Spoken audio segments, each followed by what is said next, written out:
Okay, Fats.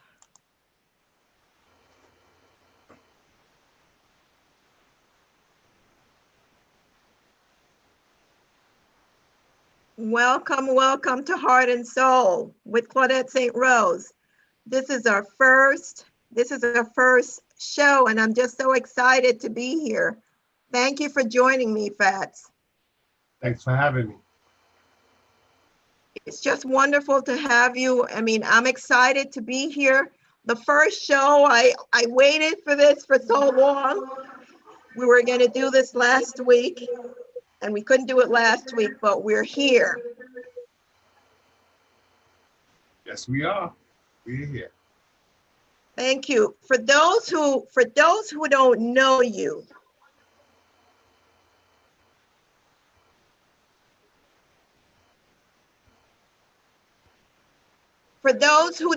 you, tell us who you are.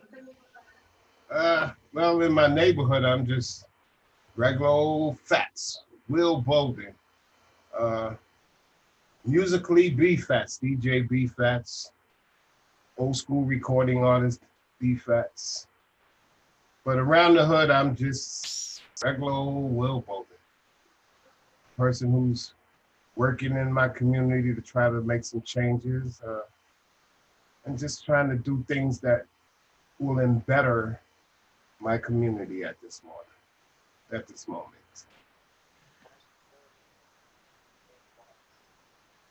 There's so many levels to you, Fats. So many levels.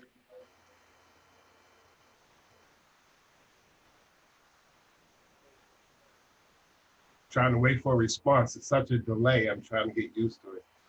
I don't know. Yeah. When you speak of levels, I guess, well, I wear a lot of hats.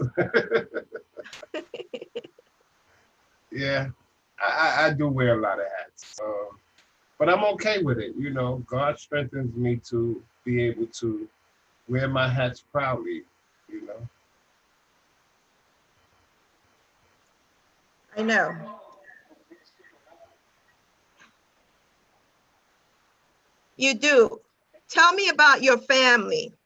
I've always admired you and your family. Tell me about your family. Well, the family, I come from a musical background family. My grandmother was a hardcore church lady who just really praised God, you know, coming out of Wilmington, North Carolina, you know, back when I was a kid, we spent all day Sundays in church. And then after you get out of church, you went to someone from the church house, and you had a fabulous, tasty dinner, then home, take a bath, and go to bed. So that was the extent of how grandma moved. May she rest in peace. My mom, a music nut. Miss B was, well, I ain't gonna say was, is still a music nut because she's still here with me. Praise God. Anybody that know me know I love my mother dearly. I'm a mama's boy when it comes to my mama. My family pretty much is a musically background family. You know, as a youngster, we playing in bands. You know, this is me and all my brothers. If you can see that, that's all of those are my siblings. That's my brother Donald. On the keyboard is Bishop Gregory R. Bowden today. He's a bishop of his own church. My sister Debbie, she passed away. That's me on lead guitar, my brother Michael on the drums. All stemming from my mother. My mother is the one in the middle who always been into music. That's my mother and her band. In the early 70s, late 60s, this was my mom when she did her thing. You know, Vivi and the Superbs, that's my mom in the middle. So music is something that just has always been a part of my growing up, listening to the great Sal Green, and, you know, the soul singers, James Brown, Jerry Butler, and oh man, so many Otis Redding, and et cetera, et cetera, et cetera. Yeah.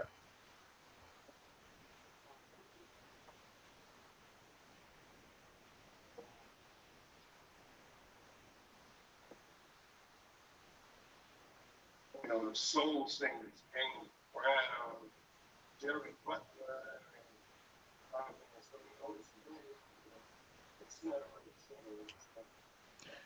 Well, your background is so diverse, and this is one of the things that I love about you. A lot of people do not know that you play several instruments. Tell me a little bit about that. Well, starting out in the family band, I played lead guitar. That was the sound back in the 70s. Everything was waka-doo with a wah-wah. So I was Mr. Wackadoo. I used to play my lead guitar and we played all them jams. You know, when I speak to a lot of cats that's involved in hip hop, one of the things I tell them all the time is that for me, the music started out early. I was in bars at 13 and 14, playing in bars, playing lead guitar, singing the blues. I didn't even know what the blues was about, but mom used to write it and teach it to us, and we played it and we sang it, and we was playing in bars when I had school the next day. Uh, like a lot of cats, I tell them all the time. I said when we were young, it was the bands that did the block parties. We patterned behind the bigger bands like Kool and the Gang and Earth, Wind and Fire, you know, Mandrill, a few other great bands. And that's how block parties was done. It was really live bands that did block parties throughout the 70s. Then the DJ thing caught on, you know, and that kind of eliminated the bands. But I'm just grateful to have been a part of this whole thing called hip hop from the very beginning. I don't claim to own hip hop. I don't claim to be a master rhymer. I don't claim none of that. I'm just grateful to be a part of the beginning segments of hip hop.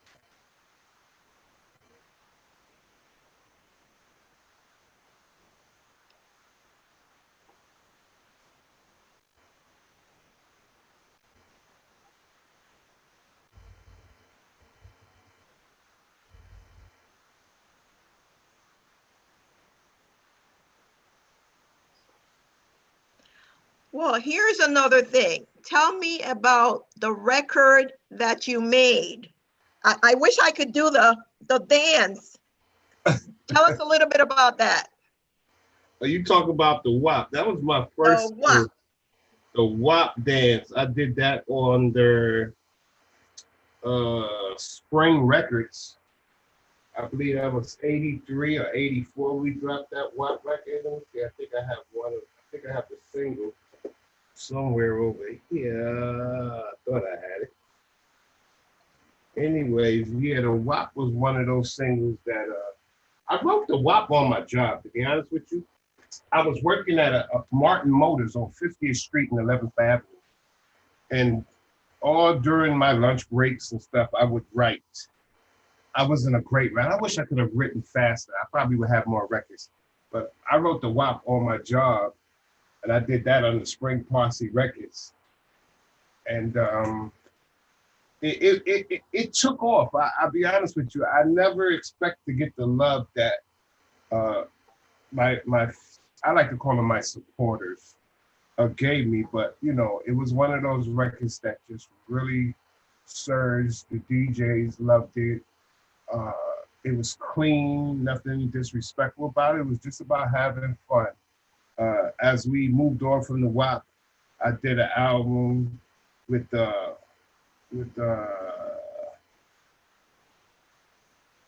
forgot the Orpheus Records. We did this, re-released this. Yeah. We did this right here. Great cover, great cover. Yeah, that's the Music Maestro album right there.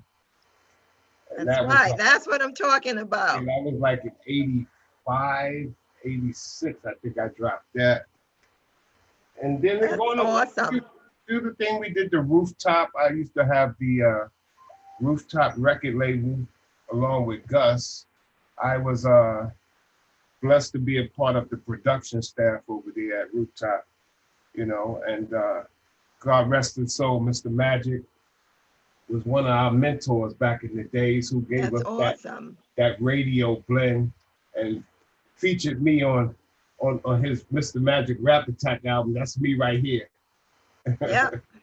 And believe it or not, when he shot this, I was on my lunch break. Were you really? I was on So my you got away and went out there and shot it. That's good. Good stuff. Greg Marius, may he rest in peace.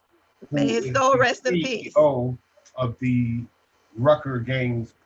We lost him a few years ago, but Greg Marius is a real good friend of Mr. Magic. And so Greg was working at Martin Motors with me. And he's like, come on, Fats, I'm going to take a picture. I was like, no, man, I ain't even. He said, come on. So Magic was like, yo, come on. I said, Magic, I'm not dressed for it. He said, just come on. So I just stepped in and put one thing up. That's awesome. Well, we spoke about your siblings. Your brother, Donald.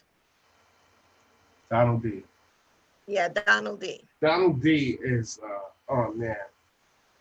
That's my bro. I miss him so much. It's like Donald D was the heart and soul of things as we started coming out of the band situation and start propelling into doing a lot of stuff with music.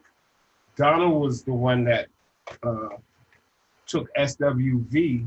My mom actually discovered SWV.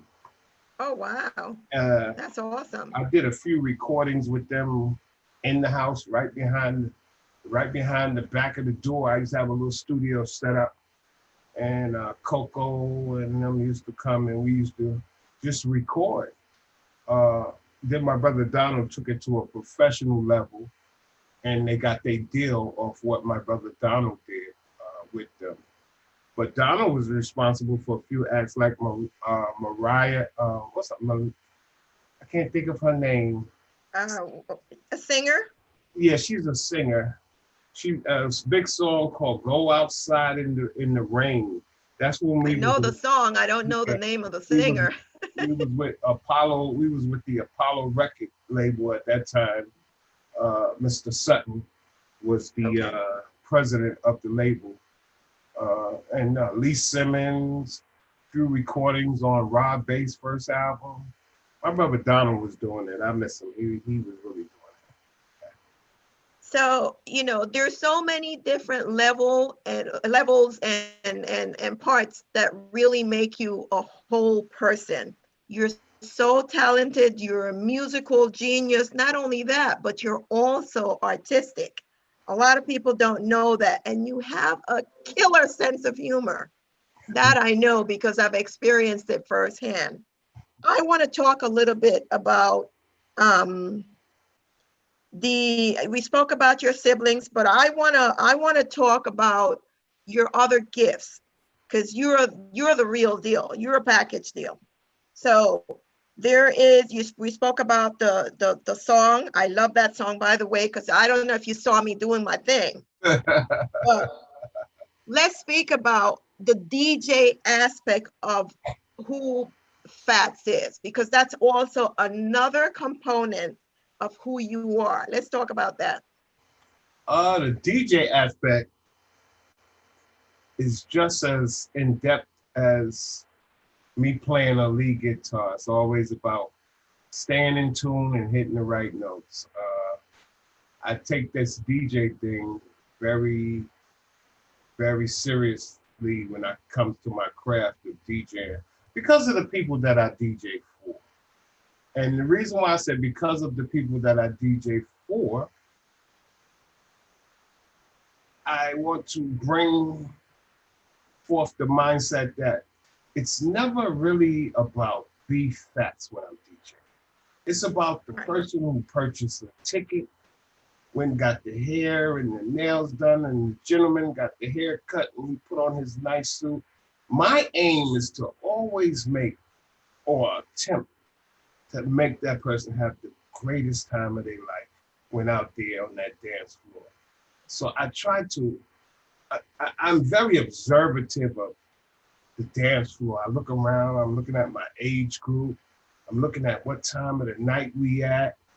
And if I was out there, what would I like to hear right now? What would make me go?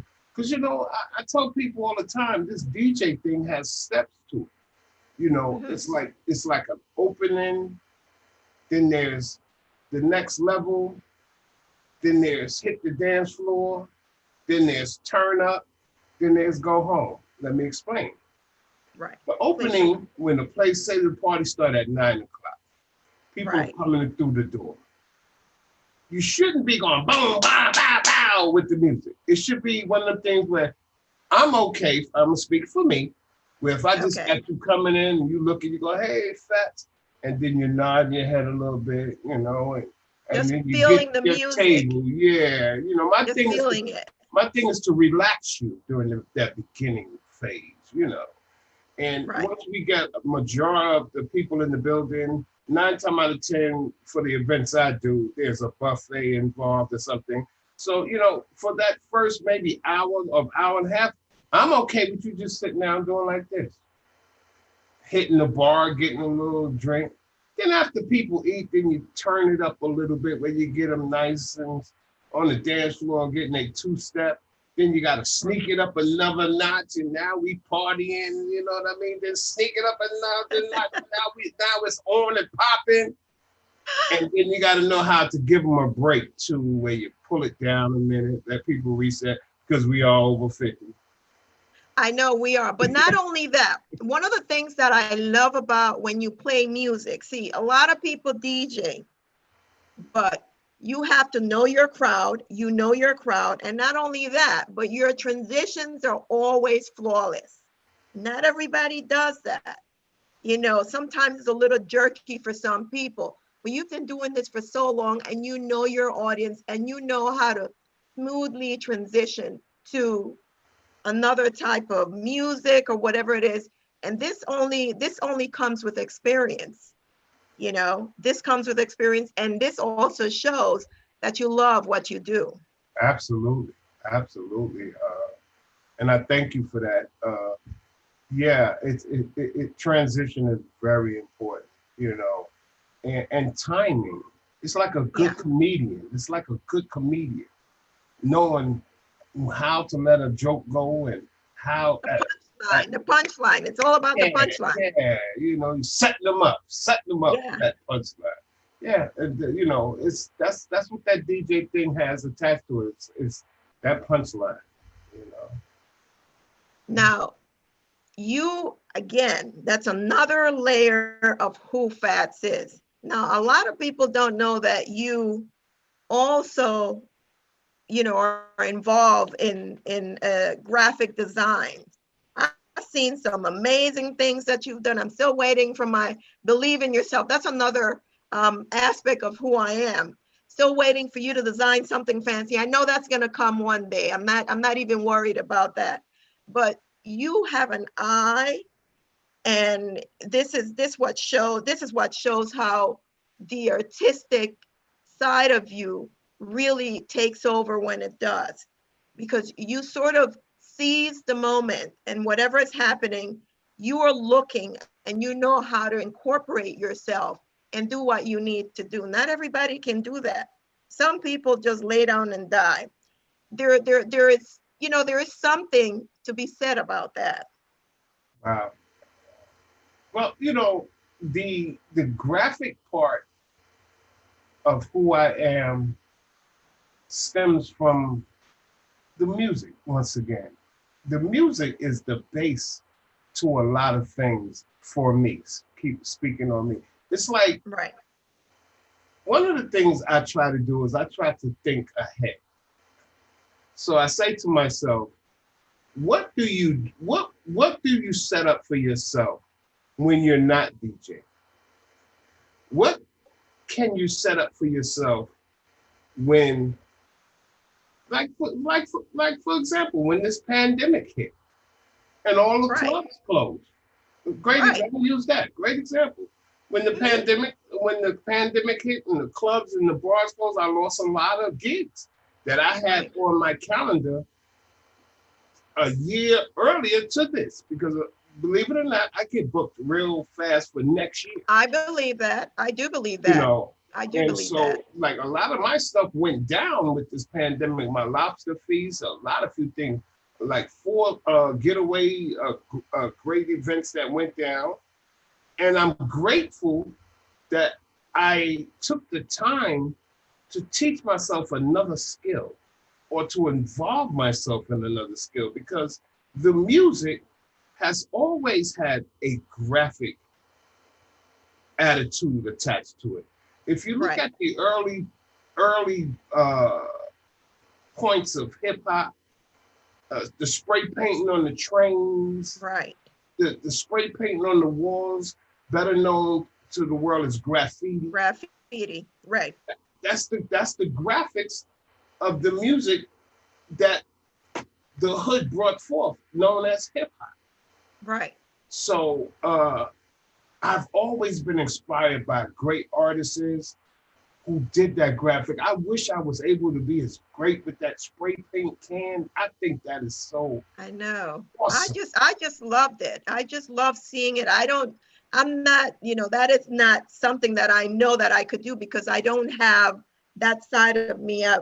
My brain is not programmed that way, but I just found it fascinating. I find it fascinating.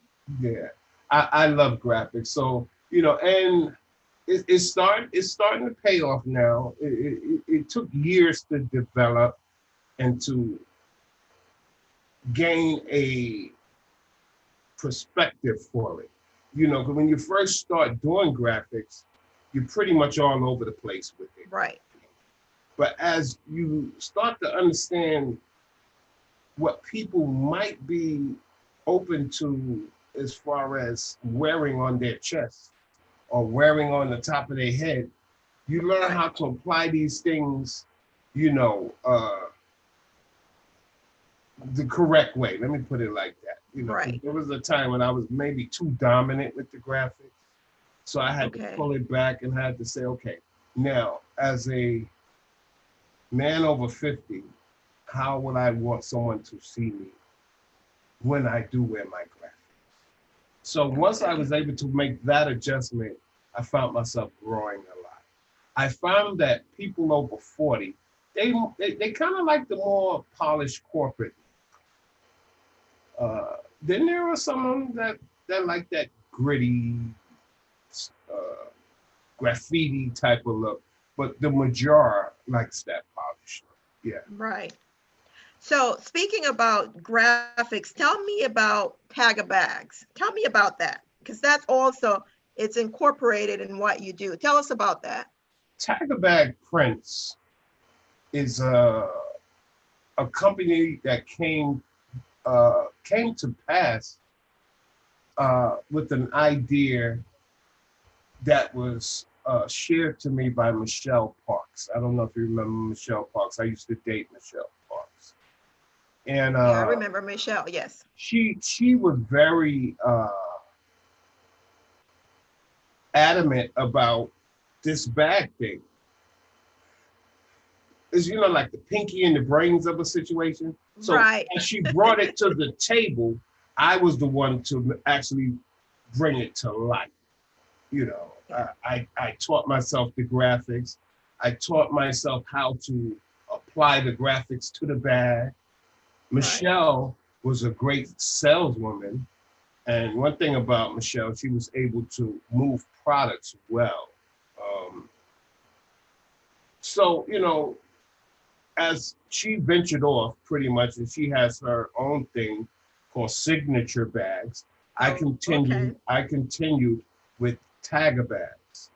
So as I continue with Tagger Bags, I decided to add another portion of what I did pretty well before the bags, which was shirts. So I decided, let's be Tagger Bag Prints. Right. Because we're putting prints on multiple things. Exactly. From exactly. To hats, to t-shirts, and party bags. So I'm glad to say, or should I say I'm grateful to say that Tagger Bag Prints We're not no big company, so the tax people ain't got to start looking at this video and start trying to come for me. But let's just say we're legible in our community now. I love it. Let's speak about another aspect of BFATs, the comedian, because you have an amazing sense of humor. One that I have to tell you, I don't comment on your page every day, but I'm in stitches every day because I think I asked you this before. Do you go to sleep thinking about what you're going to say or what you're going to do? Because I open up your page, and if nothing makes me happy that day, you do. Tell me about Motar. Tell me about Motar. You know, I am inspired by so many crazy things. You know, I have issues. You know, it's like You don't have issues. You're a genius. I come from an era with great comedians. You know, Red Fox and you know cats like that. You know, and it's like I've always loved to laugh.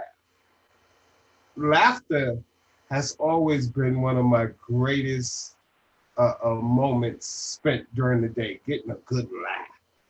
So, you know, growing up in the projects, experimenting with marijuana. Okay. And in the 70s, the dark-skinned fat guy was not the dude. It was the light-skinned dude with the afro. You know, that was the dude with the afro. Colorism. Yeah, I'm keeping 100. Yep. The dark-skinned dude, you all right, but you ain't popping. It was about the light-skinned dude. So, you know, trying to, you know, when you're young and you have this need of acceptance, you kind of gravitate to what's missing that can give you some life.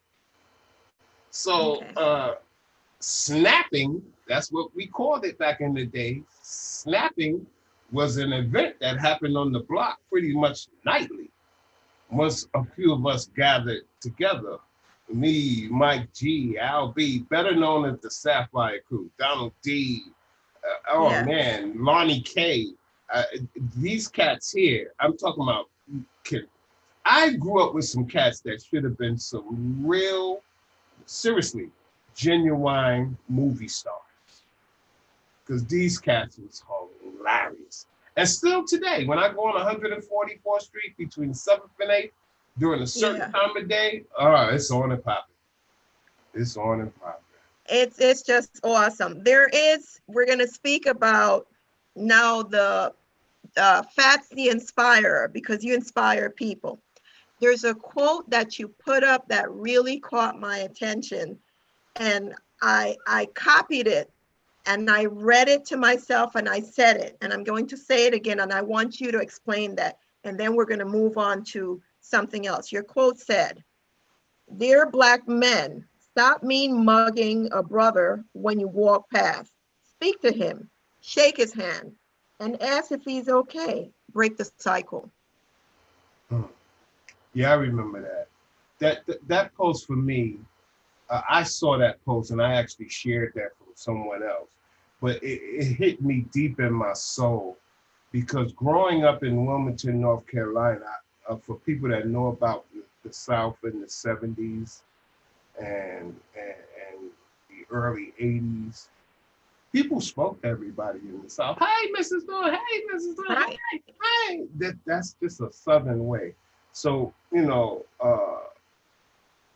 transferring to New York City, it taught me, or should I say, it showed me a different behavior amongst our people. I found kids to be mean in New York when I came to New York, you know, challenging, threatening, all the things that just made me go, whoa. So as you grow up and you get past all of that, and you mature to manhood, and you walk past a brother and he don't know you, you don't know him, and the look on his face is like, it really is like to me, I think it looks more like a defense mechanism because Yeah, I have brothers that I said that had that. And I said, yeah, bro, you good? And the walls come right down. Yeah, I'm yeah, good. and, I'm good. and sometimes it's because of lack of skills, Yeah, communication skills, yeah. and they don't know how to approach you. But also, all skin folk ain't king folk. You know what that means? Because we are all the same. It don't mean we're all the same. You know, some people Absolutely. have different agendas, and that brings me to us as a people killing each other. Uh, and that is the biggest question that's going to be on the table, or it's probably it's actually on the table now. I don't want to say it's not on the table because I see people posting, and it goes, when we're finished asking the police to stop killing us, what are we going to do about us killing us? Absolutely. And that to me is like, whoa. Because, you know, a lot of people might not agree with me on this, but I was asked, is there racism in Harlem?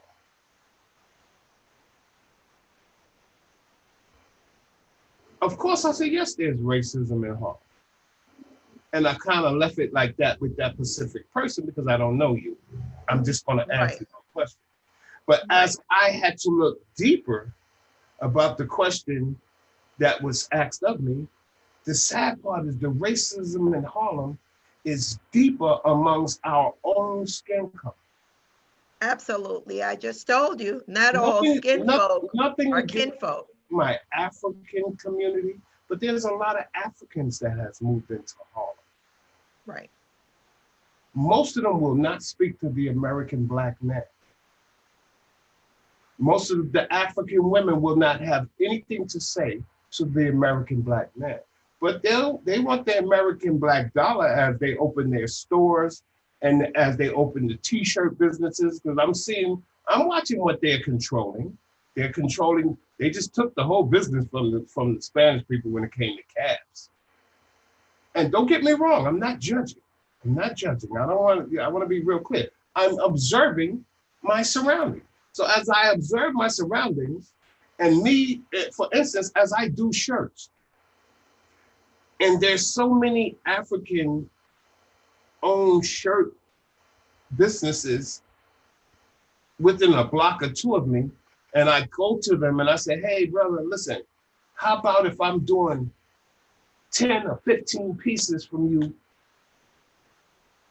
when I walk through your door? Can you take $1 off the shirt? Because I'm working like you, I'm just striving like you, I just want to, Right. and you would help me if you take off $1. And the guy on the 117, I'm not that, and I said, whoa, it's okay. So I don't spend my money in his store no more. And this is an African who I consider is the same color of my skin. Now, I don't want to say all of them are the same, because now there are a few that I do have that is like, brother, I'll take that deal. And that's who I go to. So I want Because to this is what it is. Yeah, I want To to work together. Clear that, there are some that won't and there's some that will. Then, then it's the regular thing you see on Facebook where just recently during the pandemic, there was this dispute about the Dominican and the Afro-American. And they say, the Negroes better not come up here trying to loot the stores. And there was a big thing about that. And it caused a little division amongst Dominicans and Black for the ones that wasn't wise enough to understand it. And that's the word I want to put out. The division can only be applied if you're not wise enough to understand who's applying it. Because the truth is, everybody is not knowledgeable to this thing called racism the way they should be. Well, that brings me to another point. Speaking of racism, do you have sons, Fats? How many sons you have? I have 5 boys and 1 daughter. Okay. And as a father, and even for myself, I am concerned about my young men when they're out here in the world. Okay. And I still today, although they're grown men with family married, when I find the opportunity to have a talk with them, and I share with them, I try to share experiences with them. Right. I will share this with you, Claudette. I'm not pulled over often, but when I am pulled over, I'm just as pleasant. I wait for the officer's instructions on what he is asking. I'm making Right. sure that I'm not doing those sudden movements. By the time he's approaching my car, my hands are visible. Right. And me per, per myself, keeping it on Right. me right now, I've had no problem. So I try to share that with my young people. Like, listen, just be cooperative. The thing you want to do is you want to at least, if there is a problem and you are to be arrested, try to make it to the precinct. Making certain moves, doing something that will just irk that officer.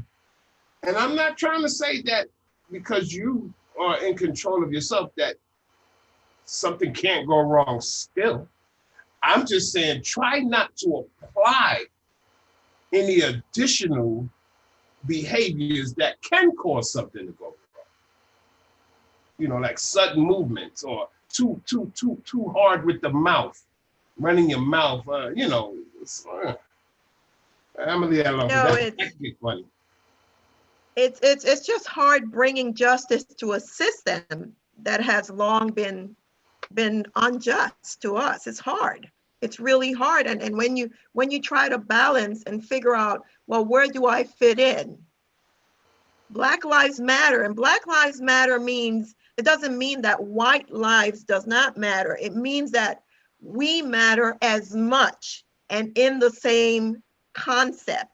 We matter as much as them. So that's what that means. Because some people get offended when you say Black Lives Matter. But Black Lives Matter because for years and years, look, we just celebrated last week the liberation of slaves. I was watching the TV today and I saw this kid, 9 or 10 years old, in the South, went into a restaurant with his mom, had a pair of gym shorts on and a polo shirt. And they told the guy at the restaurant told him that they couldn't come in. Then you look in the rear view and you see there's another kid of another race with the same, almost the same outfit. And he was in there. Now, Yeah. these two guys were fired. The manager was fired. But you kind of, when I saw that, I thought about the 60s. I thought about segregation. I thought about, well, what is this? Are we back to Dr. King's days where you can't even go into a restaurant where they're stopping you? When is all this going to stop? This is why we as people have to come together. It's not only talking about what we want to do. We have to really command, to be heard. And all these people that are in our ear, the politicians, we have to be in their faces too. And we have to make sure that we're heard and that they take action. That's the only way. I mean, I like the fact that there's so many different laws that are in place because regardless of whatever it is, you are a human being and I am. And no matter what, whether your past is shady or not, that is not the point. The point is that you should be treated as a human being. And Absolutely. that's the point. Yeah. When you hear, you having, your sons, you have 5 boys. When you hear George Floyd, when you hear Ahmaud Arbery, when you hear all these names, what does it do to you? Do you feel safe as a Black man in America? Absolutely not. That's why we must talk. We must educate our Mhm. youth. We got to get to a sense of understanding with our youth. And the reason why I keep saying that is because, unfortunately, our youth sort of don't think like we think. And I can say that because I talk with the youth. See, I am one that's in conversation with our youth. And I must say to you, Claudette, sometimes they can say some things that make me scratch my head. Like, huh? True. Yeah. And it's like, it just gives me a greater understanding of how much we are in trouble when we say the word, our youth is the future. Yeah. But then God has a way to awaken things. As I watch the youth march, and as I watch whites march, Spanish march, Asians, people of all colors, creed, Right. march, that there gives me hope. It gives me hope because that's the difference between when the 60s and 70s and Martin Luther King marches and all of that Right. thing with Jim Crow and we were handling all these racial barriers. It was more of a Black need to get across to the white America. Right. To be But heard. watching white America march with us now, it's a different taste here. I think now is the time to change some things. And I truly believe it, and I don't even care if I get in trouble for this one. The man at the top, Mr. 45, has opened the door to a lot of this. He has separated America. He has the first thing he did was go into that office and try to dismantle any and everything that Obama did, not because it was wrong, it's just because he's a Black man. Yeah. When I voted for Obama years ago, I didn't vote for Obama for a Black man. And I'm being honest with you. You voted for what he stood for. Because that's the way you need to do it. Let me just ask you another question. What are you afraid of? What are you afraid of? What are your fears? What are you afraid of? When it comes to? You know, with all that's happening, our country is in a turmoil.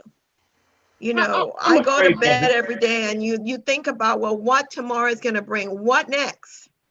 What do you think about? I'm afraid that all of that, with all that has happened, or should I say that it's happening and transpiring with all the protests, and you're seeing officers being arrested, and they just indicted them guys that chased down the Black man that was just jogging, doing his daily jog. Right. I'm just afraid that as they take and maybe use those few Caucasian brothers, right, and make an example of them, then we will slowly but surely move right back to the way things are. Or should I say, yeah, I'm gonna say are. well, no, things need to be better, Fats. Things are not where they need to be. I'm just hoping that people understand the power of the vote. Yeah. Important. Did you vote? I hope you voted. Yeah, yes, I did. I actually worked the polls yesterday. Oh, you did? Good for you. Good for you. So I'm hoping that if 45 did anything, he showed America how bad that office can be used for the wrong thing. I mean, we're not the stand-up people to the rest of the world that we used to be. The rest of the world talks about the United States real bad now. I know. Thank you, Mr. 45. I wanna touch a little bit on the riot. You know, again, I want to go back to that. Have you ever heard of the 10-80-10 rule? Have you ever heard of that? No, I've never heard of that.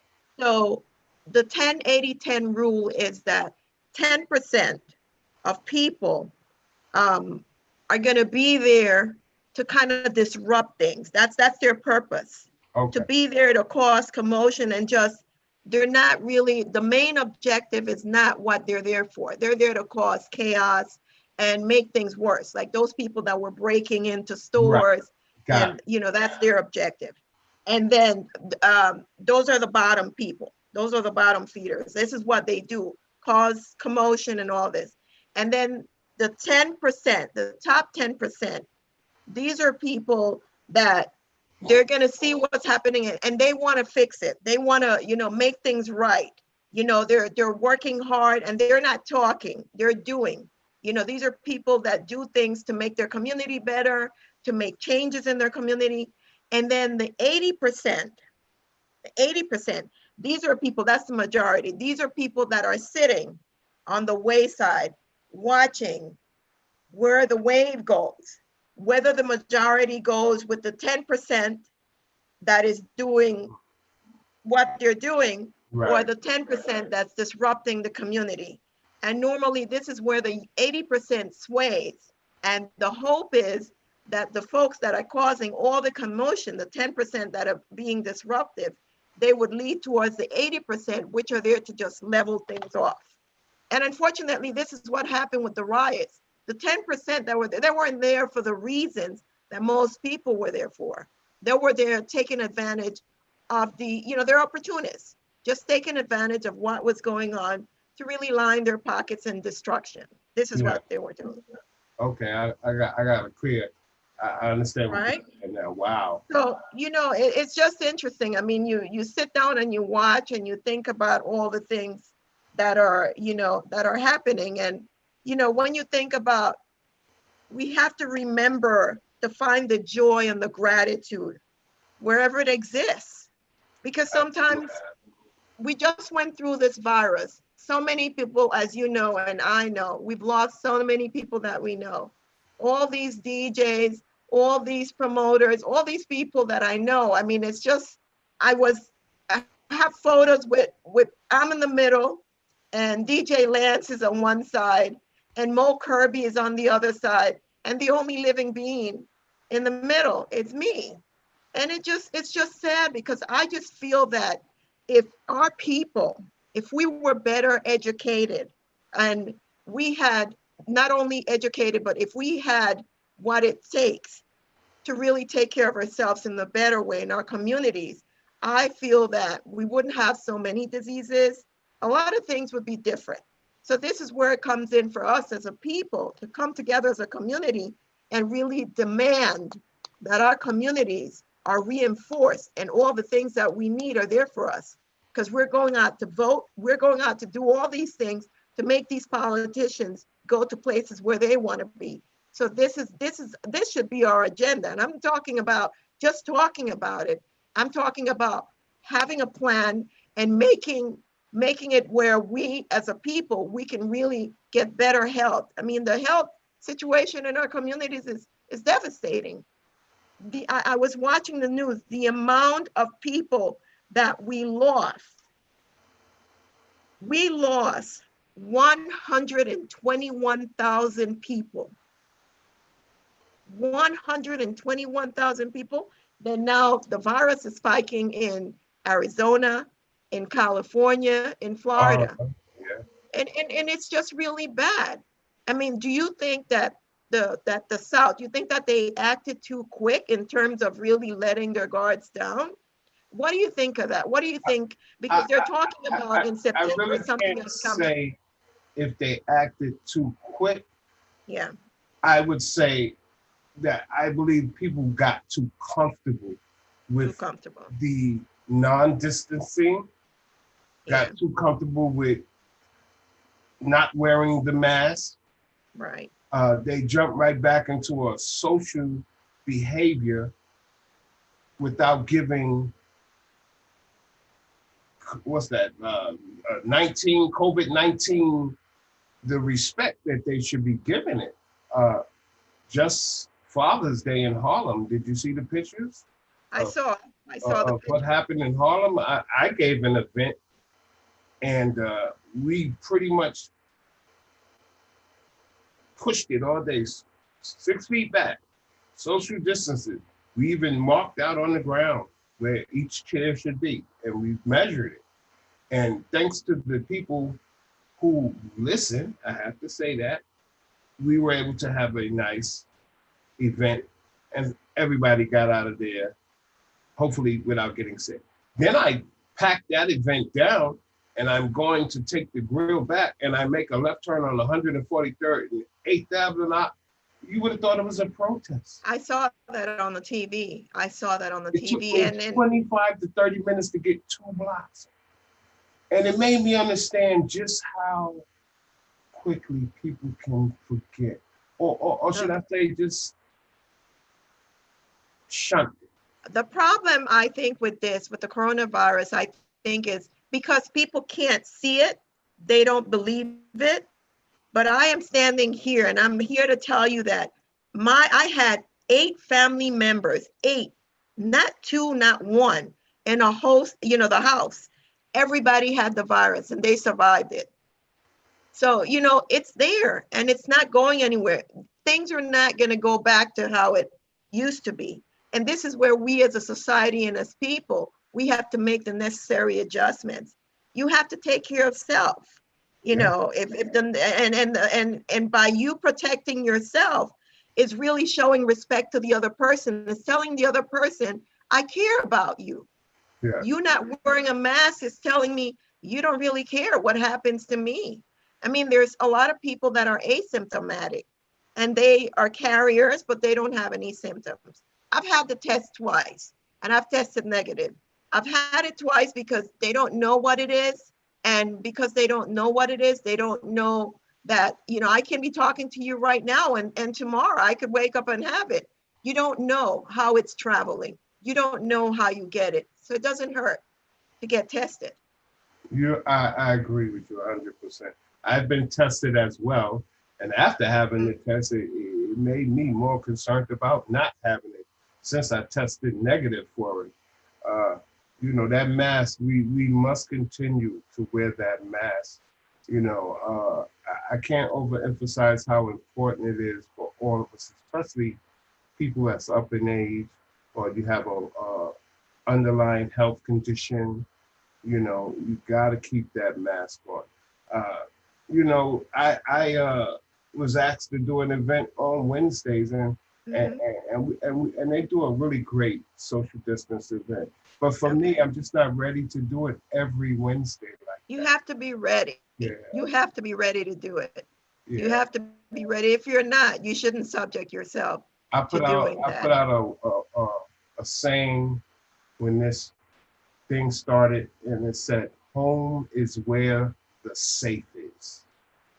And I took that to heart, literally. So I stay home to stay safe. Yeah.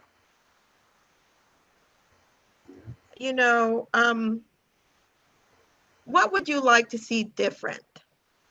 What would you like to see different with our people? What's your hope? What's your wish?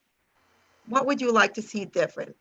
For us as a people, what would you like to see different? I really would like to see people of color. Mm-hmm. And this is nothing against white people, because I have some of the greatest white friends and that I've dealing with. Oh, I do too. I have amazing sister friends and I love them to pieces. I love them to life. But, I just wish people of color would be able to stick to a plan. You see people say, don't eat at the Chinese joint. This day, we're not going to spend the black dollar here.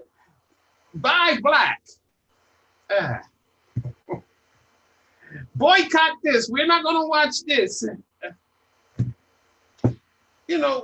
It's to the point where we just talk. Just a whole lot of talk. Like, could you imagine what we could achieve if we actually killed the talk and applied action? Ooh.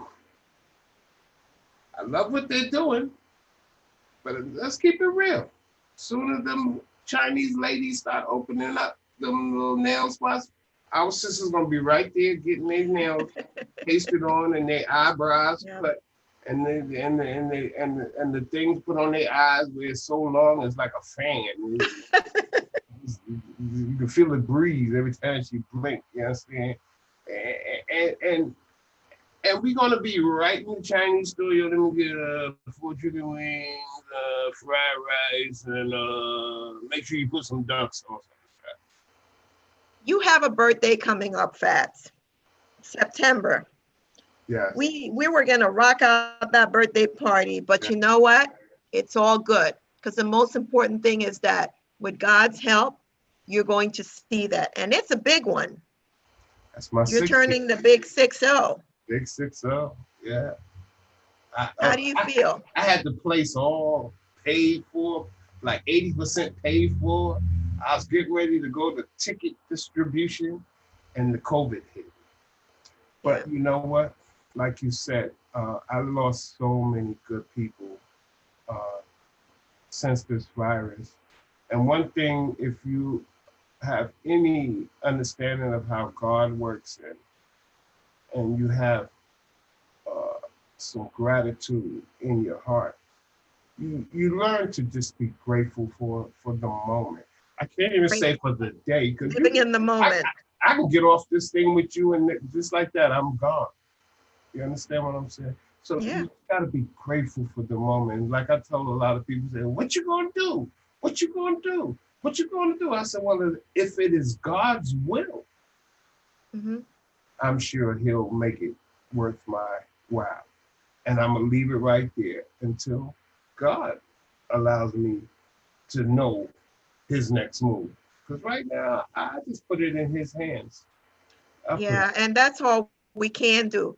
A lot of people, there's so many lessons to be learned from this time that we've had to be by ourselves or with our significant other, or just spending time where you can reflect. What has that done for you? What has this COVID-19 taught you? What have you learned about yourself? COVID-19 is just an extension of something I experienced maybe 4 years ago when I became homeless because I was subleasing, and then eventually I had to close out. And I went to Queens and I stayed with my brother. Being home for me during this whole COVID situation, as well as being home as we speak, it taught me to appreciate me. It taught me to appreciate God and all the beautiful things that He allowed me to hear, touch, smell, feel, and see. You know, when you look at all the people we have lost, and I'm sure pretty much anybody that's on this broadcast with us can identify with somebody that got taken away during this virus. Absolutely. One of the greatest things I still have that brings me so much joy, oh my God, is to hear my mother say, "I'm alive." Your mama. You're blessed. Girl, my mama is my You are blessed. Mama, to hear my mama say, I say, "Hey, Ma, how you doing?" And her favorite word is, "I'm alive." And I said, "Mommy, please continue to stay alive because I love you and I need you." And so, this thing called being to yourself should not be a death sentence or feel like you're in jail if you are a person of means. Right. If you are a person of means, there's always something to do. Exactly. I wish I had two of me, to be honest with you. There's always something to do. For somebody to tell me I ain't got nothing to do, I said, wow, I wish I could say that. Then again, I said to myself, no, let me not take that on. I'm grateful that the Lord blesses me to have something to do every moment of the day that He has me on His earth. Well, I'm grateful too. It's all about this. This time has taught me gratefulness. I've always been a grateful person, and I say it over and over, but it has been a time of reflection. It has been a time of understanding me, of rediscovering me, knowing what I like, what I tolerate, and what I do not tolerate. Because this is what this teaches you. This teaches you don't have to shortchange yourself. Amen. It's about what makes you happy. Yes. It's about really finding deep down inside of you the things that motivate you. I've been in this house since the middle of March. I've been working from home. I'm grateful. A lot of people can't say they're working from home. I am. Sometimes I get up and I just leave my bedroom and come out and I'm at work. So that's just like crazy, but I'm grateful. That's right. I'm grateful I have a roof over my head. I have something to eat every day, and my kids are well. I want to give a shout out to my kids, Maya and Gabriel. I love them with everything that I am, because I have to tell you, they were days where I just thought that the anxiety. I've had kids and I've never been in one place without, having, to go anywhere, just being sort of conditioned to be there for so long, almost 4 months. Wow. It's just think about that. Yeah. Yeah. But again, you have to rediscover you. And if you don't know how to love yourself, learn how to love yourself all over again, because you matter. In order to give love, you have to love you. And that's it. That's the money right there. When you start to gain such an appreciation for being with yourself, it's like when someone or something comes in that wants to disturb your inner peace. And I'll be honest with you, right now, I'm so protective of my soul. See, I'm I love that. protective of That's what I good. even let in my soul. When I get the little warning signs, I'm like, oh, well, no, you ain't got to say no more. I get it. I Yeah. get it. I get it. And I Yeah, that will make the energy. adjustment now. One thing that God is, he's a revealing God. And Sure one of is. the biggest things I used to make a mistake in doing is we ask God all the time, watch over us. Don't we pretty much ask him to do that? Lord, please take away all things that is not of your will. And God will do that. But then here we go, wanting to be picking through what God taking away. Oh, no, not that God. No, wait a minute. No, I ain't finished with that, Lord. I've learned to let go and let go. You have to let go and let I've God. learned, I'm teaching myself.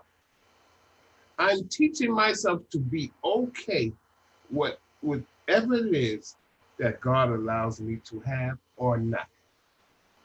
And one of the things also that I've learned to continue to develop my sense of discernment, Absolutely. because a lot of people, things are in your face sometimes and you refuse to see it.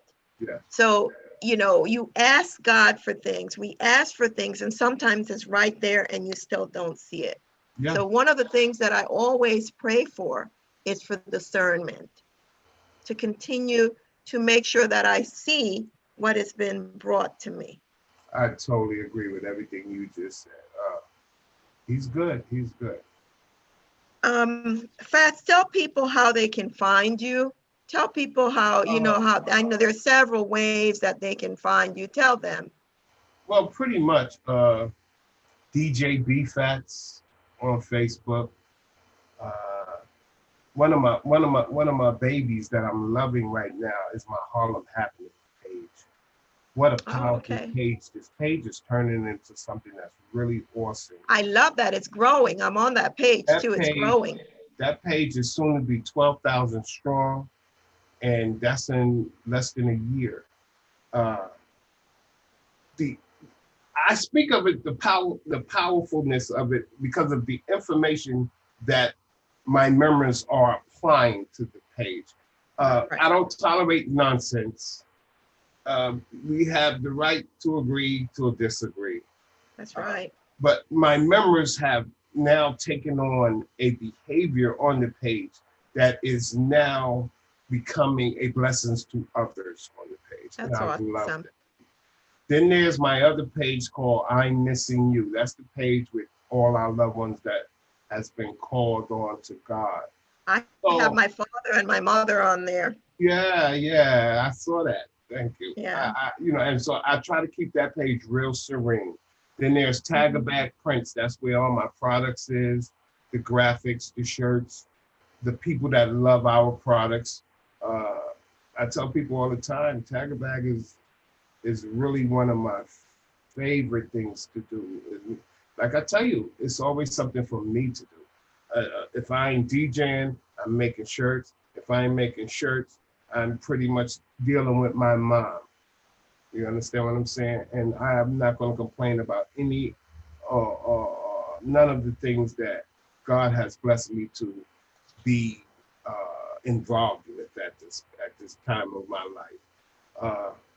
Pretty much, I'm on social media, real strong. Instagram, Original B Fats. I believe eventually when the clubs open back up, or however it is, we'll wait and see. People will be able to get with me in that intimate way where we're on the dance floor dancing, But until then, social media. What message do you have for our people? For who? For our people, for our Black and brown brothers and sisters. What message do you have for them? The message. What would you like to see? I would say like to to see us do? our Black people, our brothers and our sisters, is hold on. Mhm. Don't sell out. Don't cash out. Sometimes you can be that close to a blessing and you give up. Keep praying. Keep your head up. Keep talking to God. If you're not into the God thing, if you're a Muslim, whatever the God of your understanding, talk to him. But by all means, stay prayed up, keep your head up, and continue to try to grow in all things in your life. I want you to end this sentence for me. 2020 has taught me. 2020 has taught me that I am responsible for me in more ways than I ever thought I was. 2020 has taught me that I matter. Yeah. That I matter. That's what 2020 has taught me. That's close to being responsible for you. Being responsible, I just made it more vivid. Yeah. I already know I matter. Well, we want the world to know that we matter. That's what we want. And to close that out, I'm kind of concerned about, because I don't want the other side to think we want pity parties. We don't want No. We don't want a pity. We just want not even to be acknowledged. We want to be treated equally. We want equal treatment. That's all we ask for, nothing else. Just equal treatment. That's what we ask for. That's it. For those who are watching, Fats, you have been amazing, and I love chopping it up with you. And let me just say, I would not have wanted to have done this with anybody else for this first show. You are just an amazing brother, and I have the utmost respect for you, and I admire you. And for those of you who are watching, if you like what you see, make your comments. And if there are any topics that you would like to hear me discuss, and anyone that you would like to see on Heart and Soul with Claudette, reach out to me, and I am happy to bring it to you in the best way that I can, respectfully, and covering topics, again, that are important to you, and to you. And please follow me. I have a couple of pages. I'm on Facebook under Claudette St. Rose, and I also have a page called Believe in Yourself with Claudette St. Rose on Facebook. And on YouTube, my page is called Believe in Yourself with Claudette. So I would love for you to subscribe and follow, and let's continue to keep the communication open. Let's talk about matters that affect us. Let's talk about matters that affect our community. It's about us. Yes. Let's talk about us. Thank you for tuning in. Thank you for hanging with me and my boy, DJ B Fats. He is just an amazing and tremendous host. And, not tremendous host, but guest. But we both were, co-sharing. So I'm just happy that he was here, because we kind of fed off of each other. And I just really enjoy the conversation, Fats. And I just want to say thank you. Thank you for having me. As we say, how do you say in Harlem, we're out? What do you say in Harlem what do you say when you're leaving? I'm bouncing? What do you say? What do you guys say? I'm going to keep it simple. We out of here. We out of here. Fats, love you. Love you more. Stay blessed. Thank you. You too. Thank you. And this concludes our show. Until next time.